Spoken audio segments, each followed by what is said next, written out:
Simon Dave here with another dead car. We've got an MSD Atomic system that is, I think, having a low voltage or fuel issue. So I thought I would check the battery's health. We're at about 48% of the actual battery's capacity. And of the 850 cranking amps, I'm sitting at 450. After doing several starts, down to 403. So the battery's not in the best of health. It's only about 2 years old. We still have some other credit. What I've been toying with before I turned the camera on was verifying fuel. So we know we have good fuel. Customer just put in a fuel pump a little while ago. Also had the distributor out, so we had to verify our firing corner.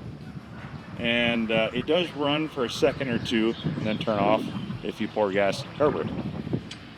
One thing to note, if you pour gas into a carburetor or spray any type of fuel into a carburetor, you need to make sure and have a fire extinguisher on hand and worry about backfires. Backfires are when the fire comes in and it doesn't carbon. I'm going to go ahead and get these injectors off because what I've noticed is we're not pulsing. I believe everything is firing. I'm just not getting any fuel out of this carburetor. So we can look down in here and see what's going on.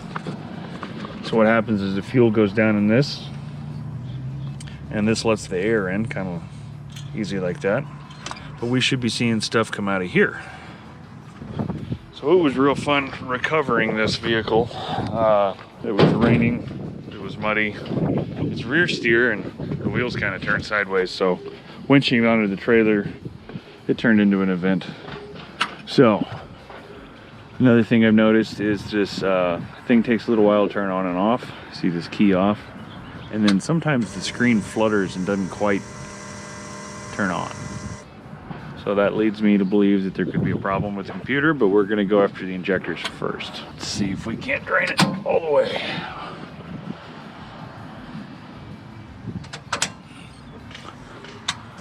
There we go.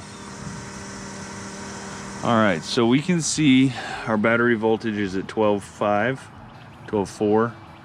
I've put this on jump chargers and trucks, and it still does not want to kick over. So we'll watch the voltage. If you go below about 10 volts, maybe 9, this system will not fire. So we'll hit the starter here real quick.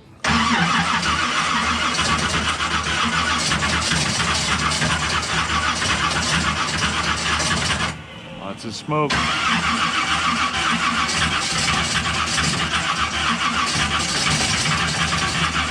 But nobody's home. I was looking at it. I don't want to work in the sun. It's starting to get hot. We're in Texas. So we're gonna get this thing off the trailer. One thing I want to note when you're borrowing someone's trailer is to make sure and take these pins and just chunk them somewhere, because you know that's what those people do whenever they borrow your stuff. I like to just put them back. Take that strap, and since it's not yours, just throw it there in the middle. So what we got here is a dead battery on our winch. So we're coming over here to these awesome batteries from Full Throttle Battery. Been having a lot of problems here recently with dead AGM batteries. So we figured I'd do a quick jump start video and talk about these amazing jumper cables I got from Baco. So what you do with jumper cables is you make sure and not touch the ends after you got both of them on. But you come over here to your dead battery, look at that. And you find the one that has the negative symbol or a positive symbol. The black is negative on 12 volt.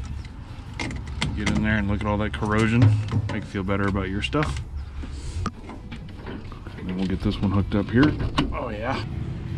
Look at these awesome Baco jumper cables. First time using this set. Amazing product. Nice, heavy, big gauge, about the size of your thumb. Really throws the amps down. The idea is to get power from one vehicle to another. Why use a soda straw when you can use a fire hose? Things work better that way. So we'll get the truck fired up, get that winch running, get this thing going down the ramps, headed towards the shop. But wait, how are you going to get it through there, especially with that rear steer turned a little bit, Dave? Gonna take that winch. We're gonna go tie it on to probably Franklin. Say hi, Franklin. It's a little green turtle thing in the back. And we'll pull it into the shop and see what happens.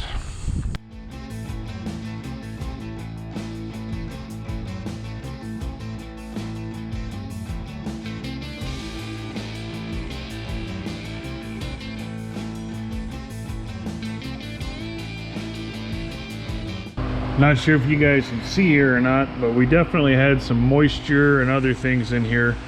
If you look, even though he's got fuel filters, we've got this white buildup here, and he does run leaded fuel.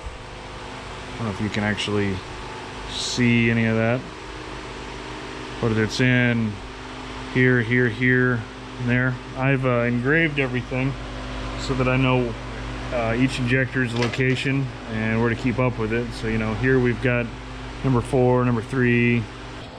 So what's probably happened is we couldn't run anymore, which makes me a little worried. And I know it's not really a carburetor, but when you're looking at a carburetor shaped object, you say carburetor. You know, whenever your hoof beats, you don't always think zebras. So I got her pulled apart a little more. Took this out. You get a kind of a chance to see here. There's a lot of this buildup. There's white stuff everywhere. So that's probably blocking everything we got. I'll stir some of this up and let you see some of these crusties, because I'm a little worried about this unit. They're kind of expensive. You can see just from that small amount how much that is. Now, lead does leave some deposits, but she's awful dry in here. So there's been some problems. So we've got them all here in this ultrasonic bath. It's cycling the injectors while they're cleaning. I'll probably do a cycle like this once or twice, may even unplug them and just let them sit in there. And then we're going to probably do a backflow once or twice on them, see if we can't get something to happen.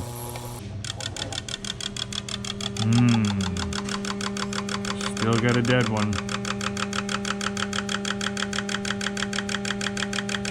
Fairly low flow rate. So in a normal set of injectors, I normally see about 20 cc's come up through all these graduates. And these are firing really slow. Remember these guys?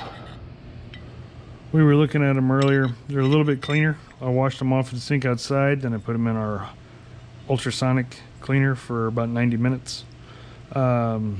Just used simple green, wasn't anything crazy, but it was dirty. This was my first round, so what I'm going to do here is, after doing this first initial clean, because the idea is to be ultrasonic cleaning, not ultrasonic dirtying, we're going to swap the fluid, clean the tank, and then I'm going to take these fittings out and use a brush inside of them and try and use a nice light brush, get these deposits off of these sealing surfaces, and go from there to try and get this back together and see if we can't get it to work. And then I'll probably wind up doing the same thing with the throttle body, or as I've been saying the entire time, the carburetor. So we got the injectors cleaned and put back together. I wound up having to put a different one in the number 1 slot. It's a 58 pound instead of an 80, so I'm gonna have to get it replaced, but I just wanted to see everything function. Vehicle still doesn't start, but I still do have fuel actually coming out of here. We're kind of leaning on the starter being a little bad. It's dragging pretty hard. I'll go ahead and fire the injectors so you guys can see them pulse whenever we first kick it on. There's a little bit of fuel burst there. All right, so after getting everything together, we got here to crank over. We got fuel, we've got spark. Just runs for a couple seconds, kind of rough, and then dies. So over here, we know that we're gonna have to kind of do some relearning. I made sure to equalize these out like they tell you to, because I noticed that the counts were too high on the idle air control circuit, which is this guy here. Looks like the same stuff we use on a lot of LS ones. Right here. These are the adjustment screws. This one works the back throttle blades. And this one works the front throttle blades. They have to tie together. Anyway, so you got to get those timed. And then I noticed that we had no map sensor. This Atomic actually has a diagnostic trouble code. So I went looking for the map sensor. I went ahead and pulled it out. It's this little guy right here. It wasn't anything fantastic. The battery was dead, so whenever I kind of played with it, I slid the little plastic piece off and retensioned the pins and cleaned. I don't know if you guys can make this out. Let's see. Cleaned these really well. So all that slides back together.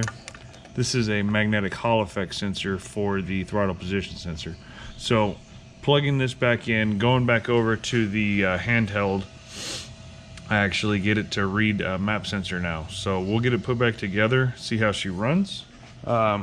These are basically the miniaturized fuel rails that bolt onto the front of the carburetor here. This one does. You can see I have two different injectors currently. I'm waiting on MSD to ship me one like this, because this one I couldn't get around, so I grabbed another LS one that we had kind of floating around the shop. This is the fuel pressure sensor, in case anyone's wondering. But now we have fuel that flows out of all four of the Venturis, and we're gonna go from there. So here we go. We'll go ahead and cycle our ignition. See if we can fire it up.